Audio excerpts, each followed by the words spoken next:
राधे राधे दोस्तों, कैसे हैं आप सभी। आशा करती हूँ आप सभी बहुत अच्छे हैं और अपना ख्याल रख रहे हैं। राधा रानी अपनी कृपा आप सब पर बनाए रखे। दोस्तों, आज हम बात करेंगे उत्पन्ना एकादशी की।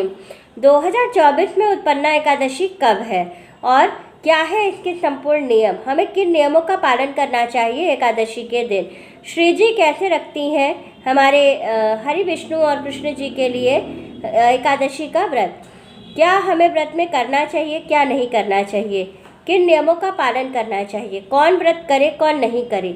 आइए चलिए इन सभी के बारे में जान लेते हैं। लेकिन उससे पहले अगर अभी तक आपने चैनल को सब्सक्राइब नहीं किया है तो चैनल को सब्सक्राइब कर लीजिए और बेल आइकन को दबाना बिल्कुल ना भूलिएगा। तो चलिए फ्रेंड्स, वीडियो को शुरू कर लेते हैं। सबसे पहले तो बात कर लेते हैं कि उत्पन्ना एकादशी 2024 में कब है। तो उत्पन्ना एकादशी 2024 में पड़ रही है 26 नवंबर को। 26 नवंबर के दिन आपको उत्पन्ना एकादशी का व्रत रखना है। अब बात कर लेते हैं कि उत्पन्ना एकादशी का क्या महत्व है, क्यों यह एकादशी बहुत महत्वपूर्ण है। उत्पन्ना एकादशी के दिन से आप एकादशी का व्रत नए सिरे से उठा सकते हैं।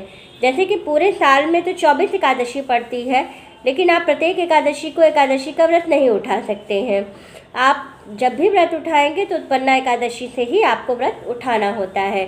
तो आप इस दिन से, उत्पन्ना एकादशी के दिन से व्रत उठा सकते हैं। और इस साल 2024 में अधिक मास या 2 मास नहीं था, तो आप आराम से एकादशी का व्रत उठा सकते हैं।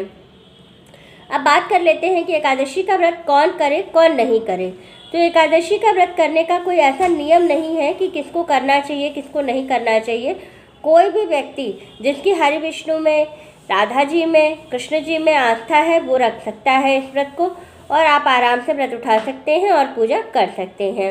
इस पूजा को करने में आपको किसी तरह का विशेष कोई एफर्ट नहीं डालना होता है। इस दिन आपको सिर्फ एक व्रत रखना होता है और व्रत का संकल्प लेना होता है। और इसके बाद आपको हरि विष्णु की जो है वो पंचोपचार से पूजा करनी होती है। और एकादशी की पुस्तक आती है, आपको उसमें जो कहानी दी होती है उसका पाठ करना होता है। ये होता है पूरा एकादशी पूजा और व्रत का नियम। अब इस दिन क्या हमें नहीं करना चाहिए। तो एकादशी, पहले भी मैंने बताया है कि एकादशी के दिन आपको तुलसी नहीं तोड़नी चाहिए। एकादशी के दिन सुहागिन महिलाओं को मांग नहीं धुलनी चाहिए, बाल नहीं धुलना चाहिए। आप एक दिन पहले बाल धुल लीजिए। एकादशी के दिन आपको बाल नहीं धुलना चाहिए। इस दिन जेंट्स लोगों को दाढ़ी, बाल ये सब नहीं कटवाना चाहिए। महिलाओं को विशेष तौर पर नाखून, बाल ये सारी चीज़ें नहीं कट करानी चाहिए।